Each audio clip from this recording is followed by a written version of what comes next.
Hey, everybody, welcome. Your saltwater guide, Captain Dave Hansen, with another unbelievable podcast today. We got two of the most famous young ladies on the internet. We got Ashley Deadeye Jones and Heather Smith Outdoors joining us. These young ladies have some phenomenal stories, and you guys think you can fish? Well, sit back, relax, and listen to these fishing stories and all the great things that these ladies do on a daily basis. Besides being a couple of the greatest moms I've ever met, they are out there doing life every single day. So I'm excited to have them on the show today. We're going to bring them on in just a minute. But before we get started, gang, it's Deckhand Sports Friday. We always talk about Deckhand Sports on Fridays. I want to thank Dave and his group over there at Deckhand Sports for allowing us to do this show on Fridays, and always being there to support your saltwater guide, taking care of Captain Al and Captain Pablo and Captain Justin. Whenever you go on their boats, you see the Deckhand Sports product all over the boats. Dave, definitely a big supporter of your saltwater guide. So once again, thank you, Dave, very, very much. We'll show you a little cool video a little bit later in the show about some of his products. But hey, without any further ado, these two young ladies are super busy all the time. So I'm stoked that they took a little bit of time out of their busy life to be with me. So let's get them on here. Ashley, Heather, welcome to the show. Hi, guys. Hi. Thanks for having us, Dave. Oh my gosh, I'm so excited. I've been excited about this show ever since you and I were at ICAST, Heather. I'm super jazzed about this. Ashley, I've been stalking you, young lady. I've been watching all your videos on YouTube. You got a lot of great content. Heather, I've been stalking Heather for a couple of years, and we had her on the show before, and then I just watched Kelly Girl and I binge watched XL, and I'm telling you, Heather, if you guys haven't seen it, Heather just competed for the third time on Naked and Afraid and completed it 3 times now. So we're going to talk with you a little bit in a minute, Heather, but Ashley Deadeye Jones, oh my gosh, what you've done, what you've been into, I can't even comprehend. I never saw an alligator till I went to Florida to build a yacht. And when we were there, Kelly and I drove all over the place like a couple of knuckleheads just trying to find an alligator to look at because we've never seen one. And then to watch what you've been doing, it's absolutely incredible. Ashley's been a star on Swamp People since 2018, you guys. If you haven't watched any of the episodes, you got to go over there and check it out. And then if you just type in Ashley Deadeye Jones on YouTube, gang, you're just going to be overwhelmed with the amount of content that is out there all about you. So help me out with all my viewers here and let everybody know did you get into doing all this cool outdoor stuff, because you had a different life to begin with. So I'm very intrigued how you got into this, and you dominate. So you got a great story. Thank you. Well, I didn't grow up hunting, and I think that's one of the things that's so important to me is making sure that my kids get to have the experience in the outdoors so that they can learn how to do everything. I had to learn how to clean a fish, how to clean a deer, how to do all the things, not until I was 25 years old did I learn how to do that. So it's been a really cool experience to get into the alligator hunting. I went down to the Jordan River in Mississippi, me and my dad. My dad had been diagnosed with dementia like 5 days before our hunt. And we had never really had a bonding experience. We didn't grow up like really hunting and fishing or doing anything outdoors. My parents both had to work 2 jobs. So, I mean, they were, busy. So they couldn't take me doing those things. And my dad had wanted to go on an alligator hunt. It was like one of his bucket list things. And Mississippi had a lottery draw where it was first come, first served this year. And we ended up getting a ticket. So we were able to go down to the Jordan River and caught a monster alligator. The head's still sitting over here. It's still the biggest head of any alligator I've ever killed. I mean, just like huge compared to his body size. I mean, I've killed 13-foot alligators and 9-foot alligators that can have the same foot heads, and they're just like monsters. Yeah, the pictures are unbelievable. I saw those pictures you have on one of your YouTube videos. And what a great thing to do with your dad. The bonding there, and to be with him right after he got diagnosed. Absolutely incredible that you got to do that with your dad. Why he still had his faculties and he was able to spend that time with you. Just an incredible story, gang. If you delve into this and go to her social media page, you'll see all the things we're talking about here. None of it's a secret. Her life's pretty much wide open for us to look at. It's pretty cool to see all the great things you've been able to accomplish. But one of the things that sticks out the most about that hunt that I'll never forget, you never want to wrap the alligator's hand. We had him on a hand line, and you always want to just pull it in. You don't want to wrap it because it could rip your hands off, you know? And I'm like, Dad, don't wrap the line. He's going to pull your hands off. And he said, well, the son of a bitch is going to have to, because I'm not losing your gator. Oh my gosh, what an awesome man. How cool is that? Then as you started to move along, now you got this bonding thing with your father, and then you caught the bug, though. That was just the very beginning. You caught it full speed, right? Oh, yeah. Well, I actually started out deer hunting, and I was out there one day, and my husband came home from work one day, and I had just suffered a miscarriage, and he said, gosh, Ashley, I think you're depressed because I don't know the last time I saw you laugh or smile. And it, really hit me hard because I thought to myself, I really don't remember either. And so we went out there, and it wasn't even about the kill. We didn't kill anything but time. It was about the experience out there, just listening to the woods wake up in the mornings, the birds chirping, seeing these deer come out with their families, and just watching nature was such a beautiful, incredible experience to me. You got an awesome husband. He's done a lot of great things. I read a lot about him and watched a lot of stuff about him.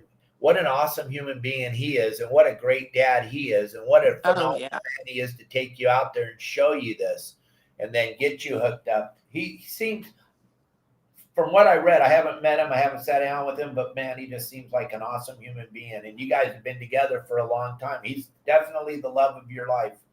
Oh, yeah. Yeah, he's an incredible dad, and he's so patient. He's truly a teacher at heart. Yeah, that is so cool. I am like blown away. Like I told you before we started, just the whole family thing that you and him have going on with your kids and how you're teaching them about the outdoors, because this is something Heather and I talked about before, and she's doing it with the littles. It's all about turning our children on to being outdoors people and getting off the computer and going outside. And you're not a criminal if you go out and catch a legal alligator or illegal deer or hunt illegal deer or go catch illegal fish, which is the farthest thing from the truth that they're teaching our children in school. So what you two are teaching your kids is what I talk about on this podcast all the time, and how important it is to be out there doing what you two are doing. There's not a lot of ladies doing what you guys are doing. So I'm really impressed that you're doing this and you're turning your kids on to it. Can you talk a little more about that and how much fun it is to turn your boys and your daughter on to this? Yeah, my son actually has killed the biggest deer in the house. So he did that when he was 7 years old. That's a really fun thing to watch, and seeing the excitement on their face and the pride they have after getting something is so rewarding. You want to see your kids be successful in things, and you want to see it affect them the same way it affects you, because you want them to have that need to be out in the woods and that need to, surround yourself with nature, because it's just something that overwhelms you with just so much peace and contentment and just joy being out there, for me anyways. No, you can see it on your face when you're out there doing what you're doing and doing the thing that you're doing. Just like when you watch Heather, there's times on Naked and Afraid when you've had it, but then you see that joy, like when the truck showed up. Oh my God, that joy on your face, Heather. Holy. I mean, the things that you two both put your bodies through. Kelly girl and I were watching you hunting out in the swamps. Ashley, and the bugs and all that. And like I told Heather from the first day I met her, the bug thing, I can't wrap my head around it. Bugs just bug the hell out of me like crazy. I can't deal with the bugs. And to watch you, the two of you in the middle of the bugs all the time doing life, I don't know how you guys do it. Well, I we were talking, and I'm actually blown away. I was sitting next to her, on top of Swamp People. She's also on Serpent Invasion, where, they go and they get pythons down in Florida. And I watched her grab one that looked like she stuck her hands on around its head was the size of a bowling ball. And it was this big mama python. She was sitting on 72 eggs. And I know in real life, in real time, she was sitting next to me and I know she was okay. But I was like, watching her do it because I was terrified. Even though I knew in real time she was sitting right next to me, it was terrifying to watch what she was doing. I get emotional watch what you do because you can see in your face the amount of pain that you're in. I get really emotional watching you too. Yeah. It is. Become friends. Where did you guys meet? Talk about that background a little bit, Heather. How you guys became? Because you guys are buddies. Yeah. She's gonna have to shoot her way out of this friendship. You know what I mean? So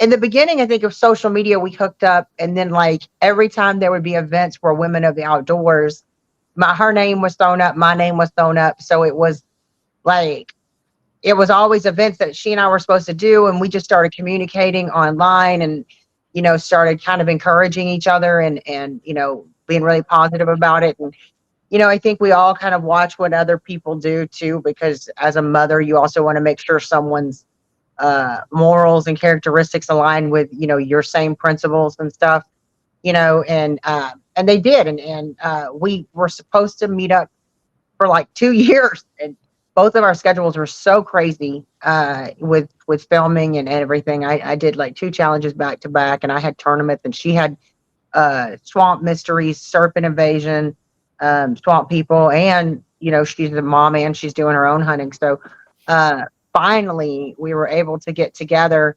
and we planned this trip. We were supposed to go to Guatemala actually, and like some cartel took over last minute. It was insane. And so we changed direction. We went over to New Orleans in the middle of Arctic storm Heather. Ironically enough, it was freezing, and we went out, and I brought her out bow fishing in 18-degree weather. It was 18 degrees, and we were on the airboat, so it was like negative with the wind chill afterwards, and neither one of us would I cave. thought for sure she was going to cancel it. I thought Yeah. 100% this is getting canceled. We're not going. And she pushed through so strongly that I couldn't admit defeat, push through too. Yeah. Like once it was actually the guide is the one that finally called it, because it was too cold for the guide after a while. Like we were still out there, and well, after he said it, we both looked at each other like, phew, okay, it wasn't us. So we got through it, and then we actually had a really good time. We did some haunted tours in New Orleans, and we went tuna fishing, and I brought her out for her first yellowfin tuna, and she had 180-pound tuna on a topwater popper, and so she ended up getting 100. That broke, but then she got 140-pound for her very first yellowfin. She's spoiled rotten. Yeah. And we've done the Nutria rodeo together, and then we bring our kids together too. That's the thing. So her kids and my kids and the littles have became fast friends with her children, and whether we're in Arkansas or Missouri at Lake of the Ozarks, or Mississippi grabbing snakes at the snake grabbing rodeo, or yellowfin tuna, going for tuna off in the canyons, or we just fished Big Rock together with our kids, actually, as junior anglers in there. So not Big Rock, I'm sorry, the White Marlin Open. So yeah, I've rambled enough about us. What do you think? Yeah, you did pretty good. The Nutria thing, the Nutria animal, those little animals, that last time you were on the show, you kept throwing that out there, and at the end we talked about it because I didn't know what the heck you were talking about. And then what did you think? Had you ever done that, Ashley? Gone and hunted for those little animals? No, that was my first time. And that was exciting because you got a shotgun and you're just like full of excitement. Yeah, And you're cruising through it's literally like living in a real video game, not the virtual thing. Like, you're actually living in it. You're cruising through the swamp on an airboat, like wide open, and you're sitting there like Annie Oakley with a 12 gauge, and you're like, boom. I mean, I don't know how many times we were falling down. I'm talking completely munching it, and you're like, still trying to get the shot as you're falling. You don't even care. Like, it's gonna hurt when you land, but you got to get the shot. and these animals are super invasive, gang, and they're not a good animal. So they're not doing anything bad. Don't ever think that for a second. I went down the rabbit hole after you were on the show last time, and I was like, wow, that looks pretty fun. So now that's on my bucket list, to do that and to do helicopter boar hunting. I would love to come down to Texas, Heather, and do that. Come on up. Like, I got a place up in Dallas, actually.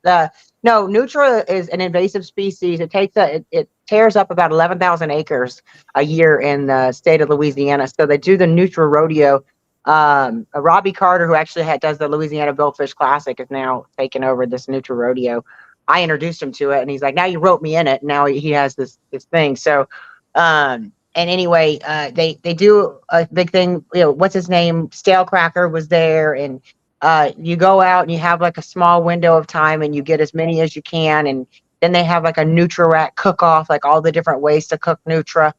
And, they destroy people's lands, and they're having problems with the levees. So they like to dig in. And because of the way they're digging, they're actually destroying some of the levees in the area, which will cause serious problems when hurricanes come in. So, they really cause detriment to the society. So they do need to be controlled.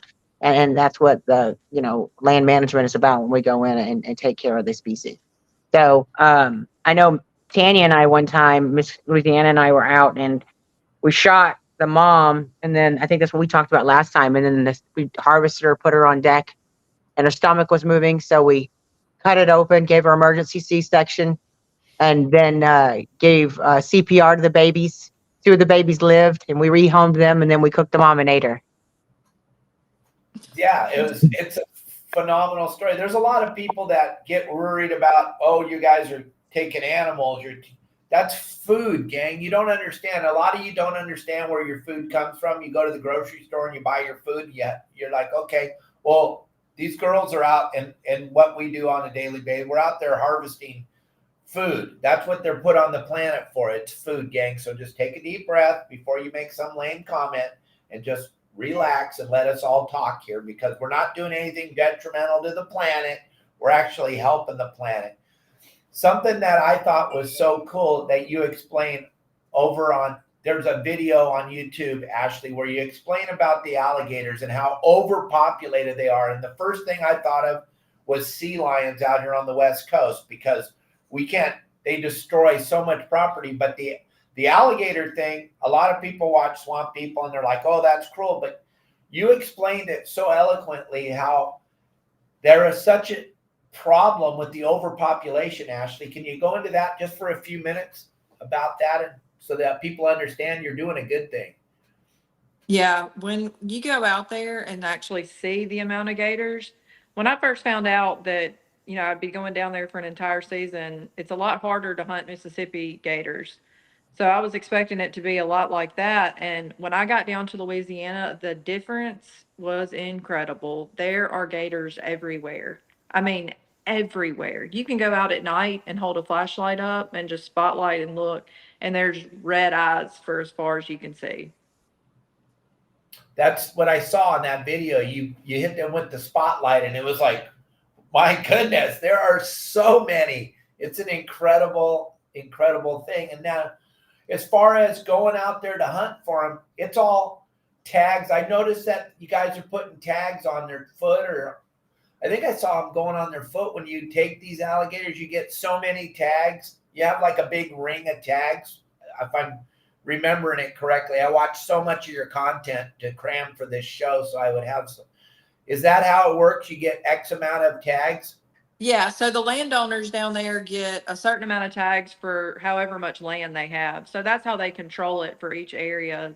Each zone has the set amount that they have to take for that area. Okay. And now, how many gator tags does Ashley get a year? Last year I had 125, but in the earlier seasons with Ronnie, when I hunted with him, we had 300 before, and Wow. we still barely put a dent in the population. There's so Oh, many camps down there that can't have dogs because they can't. I mean, they're cleaning the fish right there, so the gators think that's a food source. They're going to go back there for it, and the camp dogs will come up missing. They can't keep them out there. They just the No, there's gator. there's tons and tons of gators out there. I think someone just asked too if we've done catfish noodling. I'm not a fan of catfish noodling. That's actually one of Ashley's favorite things to do. That's all Ash on that one.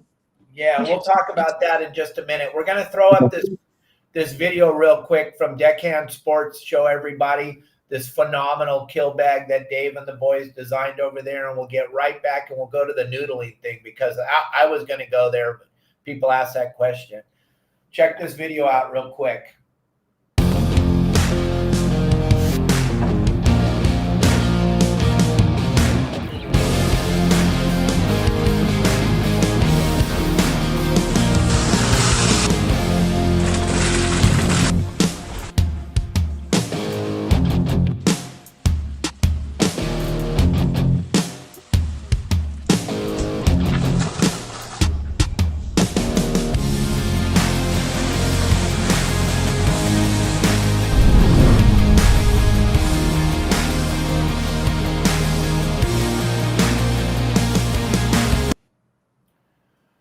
So that is an incredible bag, gang. If you haven't seen that bag yet, the way that it lays out and it opens up super easy. He's thought it all through. It's got a million tie downs all over it. I don't know how many of those Nutrias you could fit in there. You could fit quite a few. I don't know if you could get an alligator in as big as bag or not, but I know you could throw a bunch of those catfish you noodle in there, Ashley. Yeah, could, and you just put the ice right in there with it.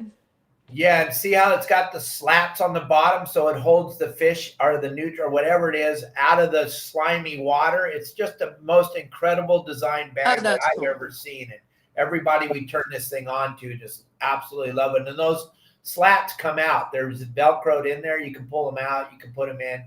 And yeah, you just throw your fish or your whatever animal you're hunting right in that bag. Keeps it nice and cool all day. And they got a million tie down straps that rolls right up, fits in most storage areas on most boats. It's an incredible bag. But if you go to deckhandsports.com, gang, and he has a plethora of products. We would have to take the whole hour just to talk about all the different products Deckhand Sports make. But they're a big supporter of me. So thank you, Dave, very, very much. I was very happy to show it to Heather and Ashley because these two young ladies fish a ton.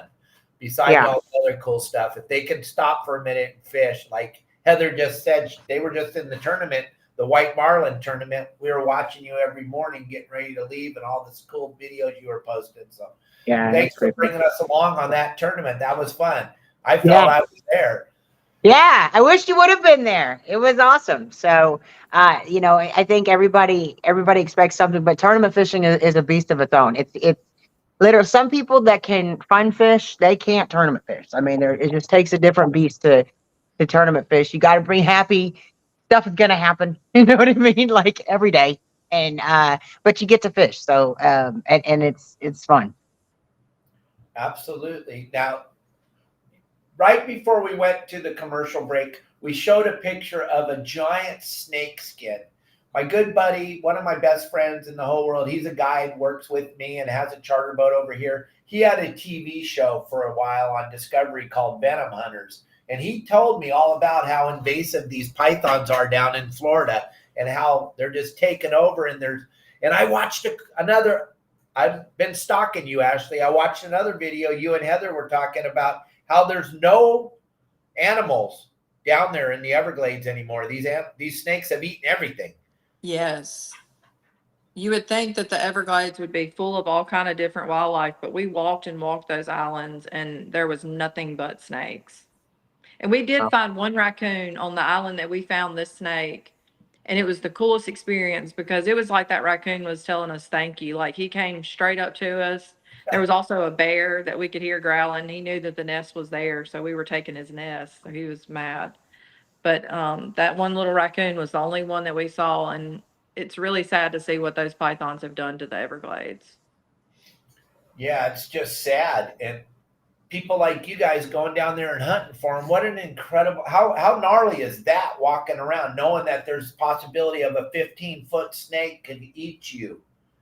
Yeah, that one right there wrapped up around my hands and actually coiled it up to where she was about to push and break free from my hands. And she just, that was a beast right there. The way that she could shift all of her muscle around was incredible. I have the utmost respect for those pythons. I mean, she was a beast. Have you ever been eel fishing, Dave? Nope. It's like it just imagine, fishing with the eel. Like, as an eel wraps around your, like it'll get all around your hand when you're trying to fish with eel. You just imagine that, just a lot stronger and a lot bigger. Okay. Yeah, they look super powerful watching the videos with you guys hunting for them. And what's the number? How many do you think there are down there? Somebody's got to have kind of a half a clue, right, of how many? Well, our whole crew killed probably 50 snakes, and they each had an average of 50 eggs in them. So if that gives you Oh my gosh. any clue of how fast they're reproducing. It's so bad that the state of the state of Florida has made it a felony that if you pick up a snake and you don't kill it and put it back down, like they want them eradicated so bad that it's actually a felony if you put a snake back down after you pick it up without killing it. What are they doing with the snakes when they take them? Are they eating the meat? What are they feeding? Yeah, they use everything. We clean them and we use all the hide and eat all the meat. Okay. All It's right. pretty good. Oh, it's an amazing deal. You got so much stuff going on, the two of you, just a plethora. We could do this show for 10 hours and never touch on all the things that you're doing. So we're talking about the snakes for a minute. I mean, I'd love to talk about the snakes the rest of the show, but there's a lot of people that want to know about this noodling thing. Ashley, I cannot believe I watched those videos. You jump in the water, and the water, gang, is the color of my wall, for lack of it's like a brownish black colored water, gang. And she's jumping in the water, head under the water, sticking her hand in a hole. And then these 30-pound or 40-pound, what the biggest one I think you said was 50-something pound. Yeah. Catfish you got noodling. She jumps in the water, gang, in this black. I don't even know how you find these holes. Talk about this. Oh, that's so fun to me. So what it is it's a wooden box built, and it has a hole in it that's not big enough for big snapping turtles and things like that. So there's a fish, or that's the only thing that's going to be in there. A lot of people are scared of the snapping turtles, and what if there's a snake and things like that, and they just don't bury themselves down in these boxes like catfish do. The catfish are going in there because the females are laying the eggs, and then the males go in there and protect them. So anything that comes to you in that box or near them, they bite and attack. So as soon as you reach your hand in there, they bite you, and you just got to reach in there as far as you can. And as soon as you get them pulled out of the hole with the part where his gills are, you reach your other hand in there and pull them like that, kind of like a purse. But don't they have those big spines coming out of their pec or their Yeah. sides? Yeah, So you got to be careful for those. Yeah, I've been stabbed by them. It's like getting stabbed by a poisonous fish or a poisonous snake. It doesn't feel good. Yeah, I just got back from Colombia. We had anacondas that were in the water with us, but we were trying to avoid it because the locals there, you're not allowed to kill anacondas, and so you only can like poke their eyes out if they try to bring you underwater to make them let go, because they think it's like their ancestors reincarnated. And then we had electric eels, and so I'm just coming off this for 2 months being subjected to these crazy things in the water with me. And then, Ashley's wanted to go noodling. I'm like, no. That's all you. Like, you know what I mean? Like, everybody has to have their thing. That's all you. I hope she absolutely loves it. I can tell you that. Yeah, see that water? That's what I'm talking about. The color of that water. We can't wrap our head around that on the West Coast or down here in Mexico where I live. But You're just sticking your head underneath that. I'm like Heather. I don't get it. Look at, there she goes. Mm-mm. And that one particularly, you go in there and the catfish bites you, he swells up real big. So I grabbed him, but I couldn't get him pulled out of the box. And so each time I would go down there and I'd have his head almost to the hole, but that's my son there. He loves it. He's actually the one that's caught the biggest one. I think his biggest one was 52, mine's 47. When they grab I've been thinking about all these things when I was watching. When they grab a hold of you and you're under the water and he's in the tree or he's in that cave or whatever he's in, what is going through your mind? If you don't get him out of there, did they let go of your arm, or are you stuck in that hole until you get him out? That's actually one of the problems I had 2 years ago. I couldn't get him out and he had a hold of me. And so the guy that was beside me came and he had a stick that had like a prod on the end of it, and he just hit it with the fish to get the fish off. But I'm almost drowned. Yeah. So you would suggest don't do this by yourself. No. This is a team sport. Yeah. I mean, I've got those two guys right beside me and they've been doing it for probably 10 years each. And for us to do it safely, just because of how the boxes are, we're not pulling them out of natural holes. You know, they're not going to get themselves into big natural holes like that we can't get them out of. But those boxes have a restricted area that they've got to come out of. So it's a lot more dangerous when you're hunting those boxes. And I don't recommend, and then you can see, I wouldn't recommend bringing small children to go do this either. Well, we actually have children's pipes that are like this big around. Yeah. Yeah, I'm not putting a little one out there. If you can't get above the water and they had to prod it, I can only imagine someone. The youngest we've taken is 5. Yeah. And that was one of the grandsons of the guy that goes and has been going for like 30 years. So. That is so crazy. I'm with Heather. Yep. We'll watch you, Ashley, all day long, but I'm not sticking my head under that water, period, whether we're getting whatever. I'm not putting my head under that water. I can promise you that. So let me tell you what she did to me. Okay. So, I subjected her to 18-degree bow fishing, right? You know, and she stuck it out, right? So then she tells me, hey, I got an event I want you to come to with me. And I was like, okay, no problem, right? So, and this is the snake grabbing rodeo, right? And so you're grabbing all these water snakes, you know, and they look like water cottonmouths, for the record. And you have to jump out. You're in the swamp. You know, you're just reaching into tree stumps blindly, grabbing snakes. And it was like a 6-hour drive for me. I was already 4.5 hours into the drive, and she'd seen me posting that we were going to decimate these danger noodles. Oh yeah. I think I was like an hour out, and she was like, oh yeah, by the way, we're not killing them. You have to grab them and they have to still be alive. And I was like, what? Wait, what? Yeah. And she was like, and I was like, well, what, with like a noose? She's like, oh no, it's by hand. And I'm like, they're going to bite me. She's like, yeah, a lot. And I was like, oh, wait, right. Like, I was so committed to this already. I was like, oh, here we go. You know, and I was like, I've already got my name. I've already said I was going. I was like, oh God. Right. Like, so, but it was actually one of the most, it ended up being so much fun. But, and the losing team gets all the snakes poured on them. And so, and we raised $105,000 for Hunter, a little 12-year-old with cancer, by doing the event. So, but it was good. She got me for the 18-degree bow fishing trip.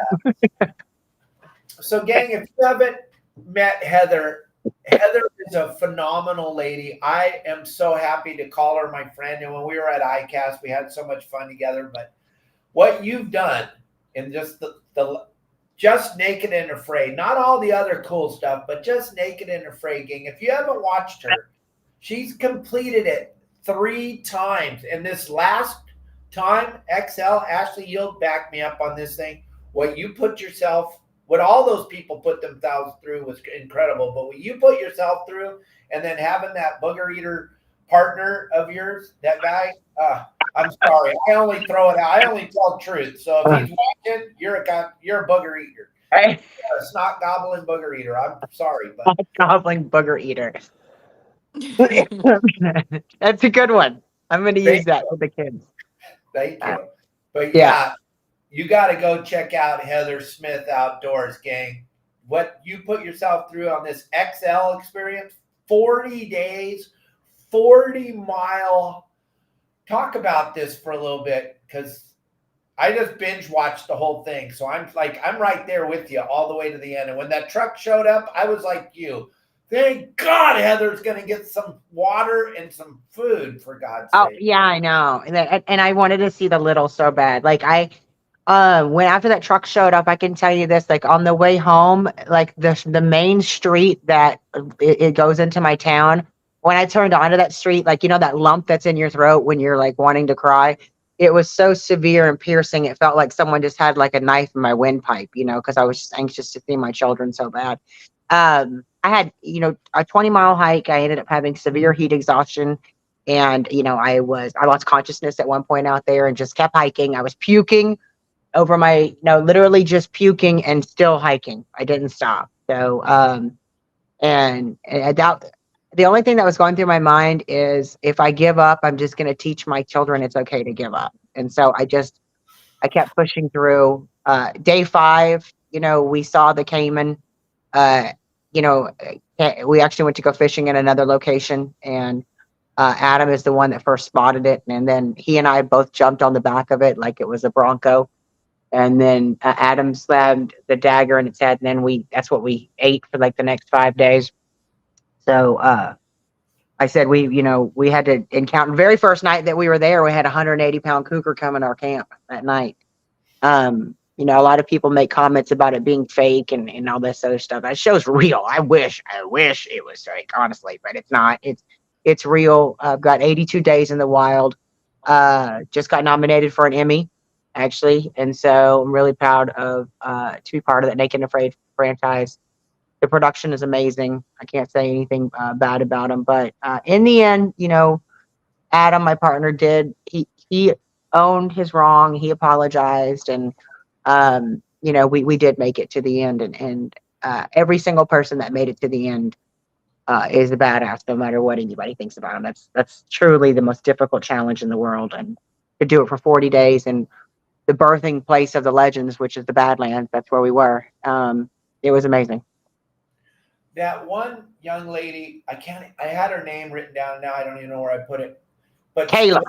Her partner tapped out right away and told her he's tapping out because she's going to tap out. And then she did 13 days all by herself.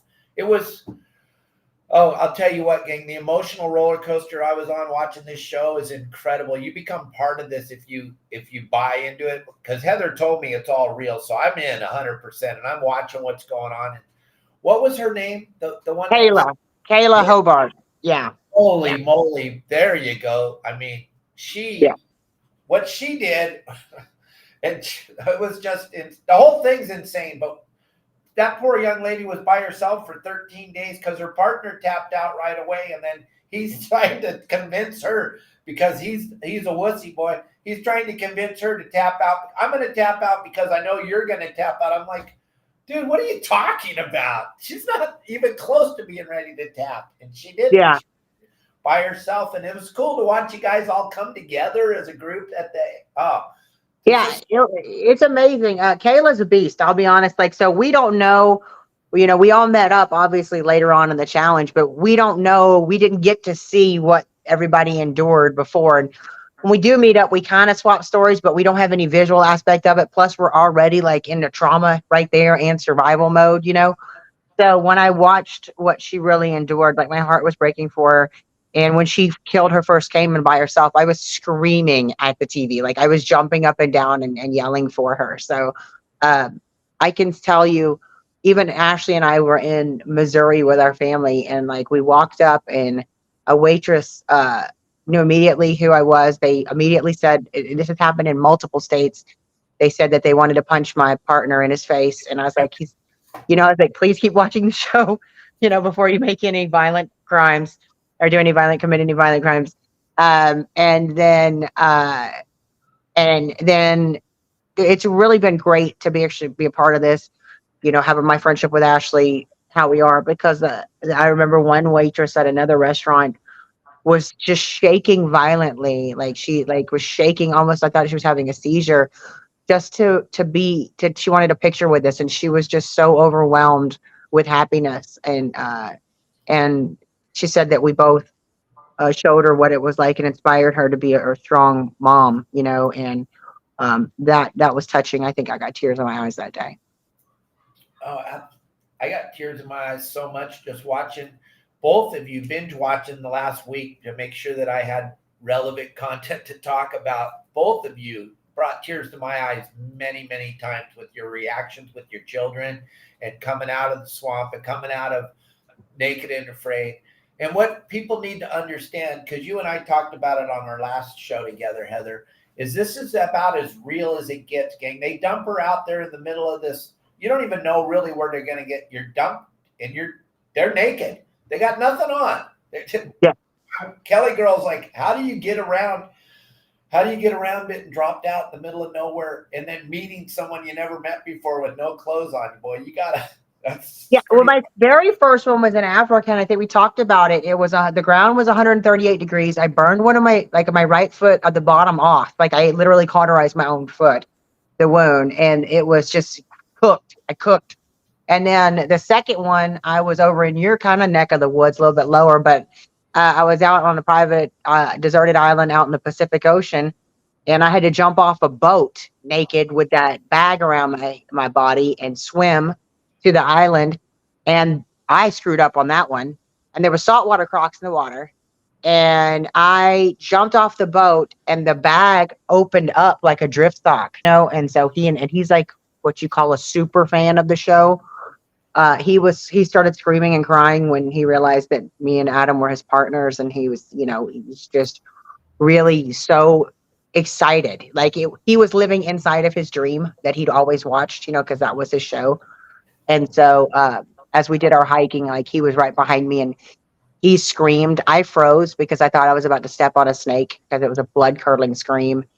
And instead it was because he saw an actual monkey. You know what I mean? And I was like, oh, we're going to have to talk. Right? Like I was like, I thought that I was about to step on. They have fleur de lances there, and they kill 55,000 Colombians a year. They're a very, very dangerous snake. So there's 27 snake species in Colombia, and 25 of them are venomous.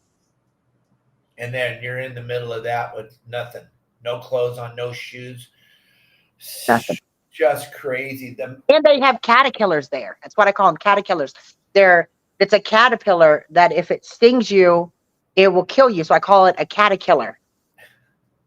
Yeah, I saw those with all the spines. They highlighted them a few times on the show. I'm like, oh my God. Yeah, and you would see them, and they had the sawgrass. So I was having to walk in marshy, everything was marshy. It was up to our knees with water, walking through there, and you had these horrible things that were floating in the water, and you're like, because you had to just try to duck and dodge, and they would try to swim towards you because they wanted to sting you, And we had electric eels. That's another thing, electric eels. And so even if the electric eel is dead and you touch it, it can still kill you.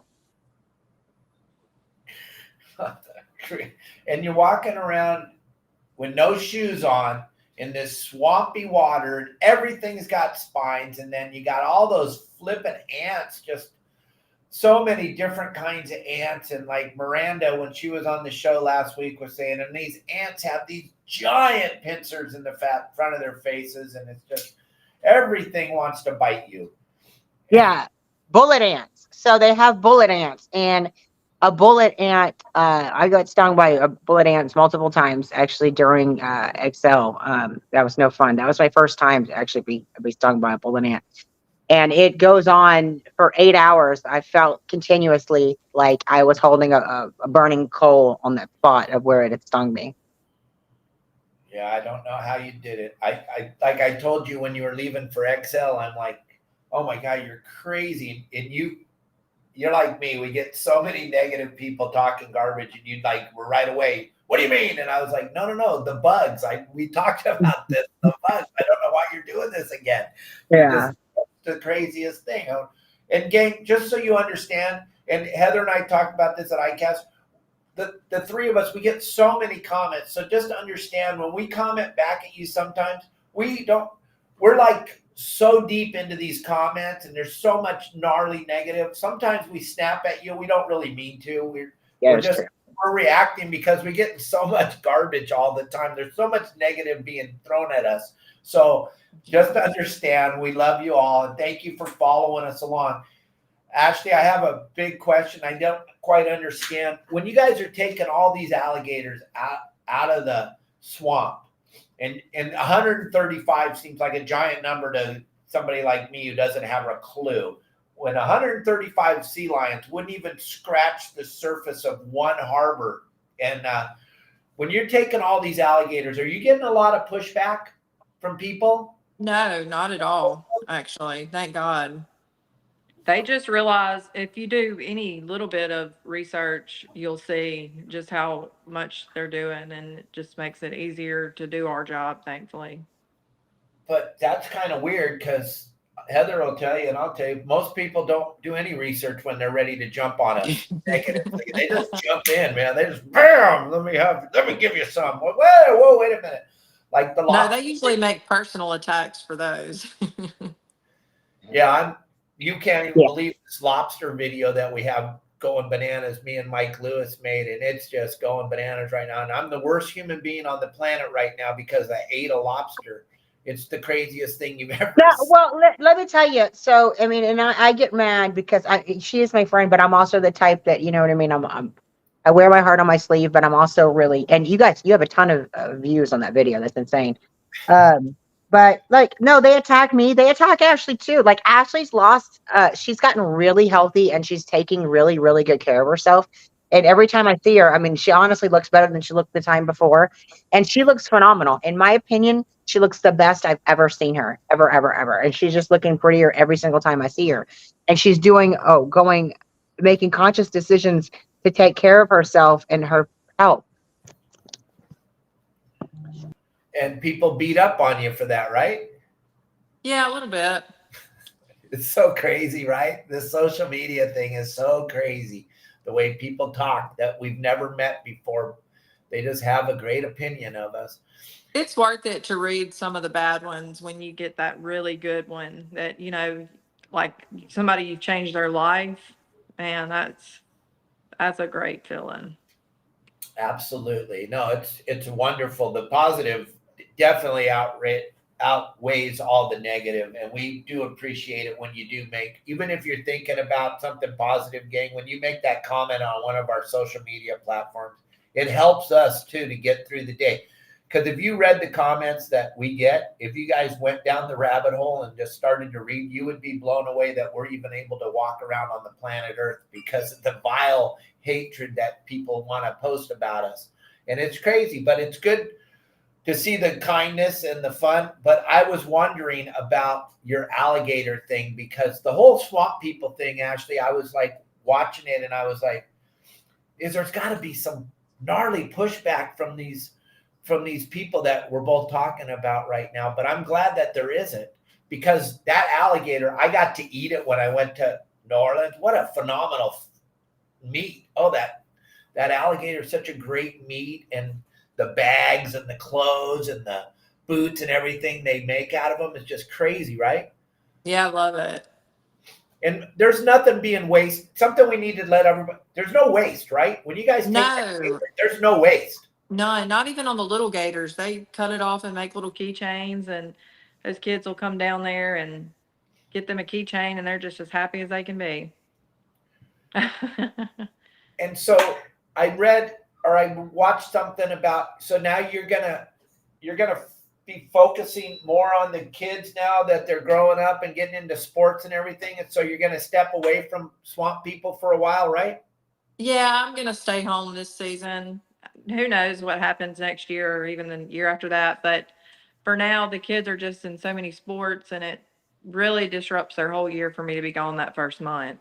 So we just decided it would be good for me to stay home this year. I'm going to still do my alligator hunting, but it's close to the house and I'll still be able to tuck them in every night. And that's important. Oh, it's super important. There's nothing better. When I used to be able to take my kids to school and pick them up at the end of the day and get to find out what their day was like and those kind of things. It's such an important part of being a parent, and it makes you feel so good inside when you get to participate. So I know exactly what you're saying, because growing up in the sport fishing industry, we missed a lot of stuff with our kids, and I had to make a conscious decision to leave my industry that I grew up in. And I left it for 18 years and raised my kids and was there for them in every sport they played. Even though I don't know anything about sports, I was still there every day because I wanted to be there for them. Because my dad was building his fishing empire, and he wasn't there for any of my sporting events and stuff. So when I was watching that about you, it brought back so many memories back when my kids were little. So I get it. I know exactly what you're saying, and you can't replace that time. So for you to do that and make that's like, once again, look at in the back of the car there. That's what it's all about. That's why Ashley does what she does. That's why Heather does what she does. That's why I do. It's about our kids. It's about our grandkids. It's about our family. But you're going to be passing on so much cool knowledge to your kids that you can't buy that knowledge, and they can't get that out of school. So you being there for them is awesome. Thank you. I appreciate you saying that. It means a lot to me. It's a big deal. Family's everything. Kids are the most important thing. Being a dad was probably the best job I ever had. And now being a good dad and a good husband is what I thrive to be on a daily basis right now. Ashley, how can everybody find you? What's the stuff oh, wait a minute. What's going on with this tuna Elliot just threw up here with you and Heather? What happened here? Oh, that's the one that we went down there and caught. That was my first tuna. All right. What yellowfin? Yep, yellowfin tuna. And you caught that yourself? Yep, me and Heather. Well, actually, she wouldn't even get on the rod because she wanted it to be just mine. Oh, good. And what did you catch it on? Did you catch it on bait, trolling, a lure? What was that? Heather, were we trolling? We lost Heather. I don't know what happened to her phone. Oh, okay. Well, I know that we were trolling for a while, but I believe that this one right here, because we hooked up to two, but this one right here, we had just thrown out into the middle of a school of fish. So we saw a bunch jumping and he threw it out there. Oh, yeah, that's right. Yeah, Heather was telling me about this before when she sent me this picture. You guys got that on a popper, or you did. You got it on a popper. Yeah, that's what it's called. That's the one. That was my first time to go deep sea fishing, you know. All right. What'd you think? I loved it. The water out there was so pretty, but we had exceptional weather. So apparently I got really spoiled. Yeah, that water is a little different than the water you're used to being in, huh? Oh, yeah. Your water, you can't even see down an inch. No. Yeah. No telling what's in it either. Exactly. But you have no problem jumping in. So tell everybody how you got your nickname, Deadeye. Well, I grew up shooting with my dad. He was an avid gun collector, even though he wasn't a hunter. And we went out there one day and I was sitting in a tree stand and I called my husband and told him I just made a shot on a deer. And he's like, okay, well, how far was it? And I told him it was 236 yards. He's like, just sit there and wait a little bit longer because he didn't think I'd hit it. And he climbed down out of his tree and we met down over there in the woods and I'd hit it just perfectly. And he's like, okay, Deadeye. And it's just stuck ever since then. Oh, that's phenomenal. Because now even if I do something wrong and it's so obviously wrong, they're like, oh, okay, Deadeye. So regardless, it gets a reaction. So you're a bow hunter too? I am. Okay. So what are you doing on the boat there, bow hunter? Are you bow hunting alligators? No, we were bow fishing for redfish and gar. Okay. All right. And then another thing I thought was, I know we're trying to throw a bunch of stuff at everybody. The whole alligator thing, you were describing how you have to catch it on a rod and reel on a video I was watching. Explain that a little bit. So in Mississippi, you don't hang bait. In Louisiana, you hang a hook, a 6-inch hook with half a chicken on it. and you bait them there. So I call it fishing in Louisiana and hunting in Mississippi. Because in Mississippi, you have to get them snagged with a big treble hook. And usually we can have 5 or 6 lines in that gator, and he can still do a death roll and get right out of it. It's just a sport in Mississippi. It's really hard to do. To get an alligator in the boat in Mississippi is a huge accomplishment, no matter what size it is. And then I watched you with your partner, and he pulls, when you guys are doing the baiting on the banks and stuff, and then he pulls it up there, and you're getting that one. You don't waste a lot of shells, huh? No. They're You're expensive. getting those guys one shot, bam, it's over that fast, and then it's pretty amazing. Oh, is that the snake hunt thing? Yeah, that was the snake grabbing rodeo. That's my son in the blue shirt. He wasn't on the losing team, but he wanted the snakes to get thrown on him. Okay. Pretty cool. You get to do so much fun, cool stuff, and you get to do it with your kids. There's nothing better. People don't understand. They're not teaching this stuff at schools. You got to get out there and actually take your kids and go do it. It's going to change their lives for sure. Like we talk about all the time. Look around your neighborhood, your grandkids, your nephews, your nieces. Take them outside. Take them fishing. Take them outside. And oh wow, how big is that alligator? That one was 12 too. That was my biggest one last year. And then so they harvest that thing. All the meat. Where's the meat going? Is it going to local markets? You guys, what are you doing with the meat? Yeah, it usually goes to local markets, and then the hide is usually sent overseas, and they use that to make luggage and accessories and purses and things like that, where they usually send that actually over to Italy. All right. And then when you said you had 135 tags, do you have to buy those tags, or is that like, here, you can have 135, Ashley? You get them, and then you do have to pay per tag. And isn't that strange when it's such an invasive species and it's so overpopulated? Isn't that weird? I know. But the alligator program has to have a way to make money so they can pay their biologists and things like that. So there is a reason for it. One of our members, Mike Lewis, asks a question, the difference between a crocodile and an alligator. Ashley's got a cool little video. She says, she has an alligator and a crocodile next to each other. And she goes, yeah, the alligator is the one next to the crocodile. And you leave it at that. That was pretty funny. I like that one. I checked that out. That's hilarious. That was all it was. But Mike, it's their nose. When you look at well, go ahead. Explain it to them. I don't really know. Go. Yeah, their nose is a lot more narrow, and their pointed of their nose is a lot smaller. I'll show you. The crocodile skinnier, Mike. But this is the gator head. All right. And so his nose is flatter on the gator? Yeah, it's a lot wider right here. So it's really wide here. On a crocodile, it would just be to right here. I mean, it would just be this far. Okay.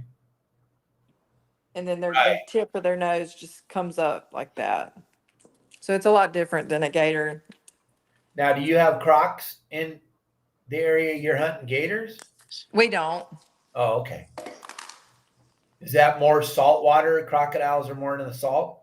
Yeah, they're in the saltwater, further south. Do you get tags for those, or are those kind of an endangered species? I don't know how that works. I've never done that before. I don't think that those are game. I'm not sure. All right. Well, gang, unfortunately, Ashley and I could sit here and talk forever. This is so fun. I'm learning so much cool stuff, and you're such an awesome human for spending time with me. So I thank you very much. But we have a lot of people that would love to know more about you and how to find out about you. How can they follow along with you on Facebook, Instagram, TikTok, YouTube? Where's your platforms? How can they get a hold of you? Well, right now I'm on Facebook, Instagram, and for right now, my YouTube is somebody made a YouTube in my name and posts videos from my other content. So my husband had to send them a cease and desist letter. So We're waiting to get that YouTube released back to me, but for right now, just Facebook and YouTube. I mean, excuse me, Facebook and Instagram. All right. And it's Ashley Deadeye Jones. That's it. Both of them. Yep. Perfect, gang. I would suggest all of you go over there and follow along with her. Like I said, this week, I've been absolutely binge watching, and there's nothing. Everything you've got going on is so interesting and so entertaining for me, being an outdoorsman that I am and spending my whole life outside, just to watch all the cool things that I knew nothing about. I definitely love watching you and what you're doing and how you explain all this cool stuff to dummies like myself. I get a lot out of it. So I would suggest all of you to go along and follow along with Ashley. Let her know that you enjoyed watching her on our show, gang. And go over there and give her a follow and give her a like, because it helps us tremendously, like you don't even understand. Just those little things just help us in this social media platform. We get so much out of your likes and your shares. And your comments. So go over there and leave a like, a share, and a comment on any of Ashley's stuff, gang. And then Ashley and Heather are going to be diving into all your comments, because we didn't have time. We had so much to talk about. We didn't get to follow along on most of your comments, but we want to. So Ashley and Heather will be answering your comments over here after the show's over. And anybody that's watching, hit the like button and share button for me also, so that your friends and family can see what we're doing here. We do this show live Monday through Friday at 12 o'clock Pacific Standard Time, and on Saturdays at 9 o'clock in the morning. So you can check it all out. I appreciate you being a part of this, Ashley. I hope you enjoyed it as much as I did, because I really did. I did. Thank you for having me. It's my pleasure. Believe me. We'll do it again soon. This isn't our last time. We're going to definitely get together. I want to watch what you're doing in your life and see where you're headed, because neither one of us have a crystal ball. We have no idea what's going to happen tomorrow. So yeah, this has been fun. And Heather, wherever you are, thank you for being a part of the show today. Heather Smith Outdoors. You guys can find Heather over at Heather Smith Outdoors, and she's super, super active on all her social media too. So go over there, leave her a friend request, a like, follow, and we will see you guys tomorrow morning at 9 o'clock for our fish report Saturday. Thank you all very, very much. Heather, Ashley, it's been a pleasure. Thanks. And Elliot, as always, thanks for putting together a phenomenal show. You kept it moving the whole time. Thank you very much. Everybody, I'll see you tomorrow. And if I don't see you tomorrow, turn off the news. They're all lying to you. This is the only place you ever get the truth. So turn off the news, and I'll see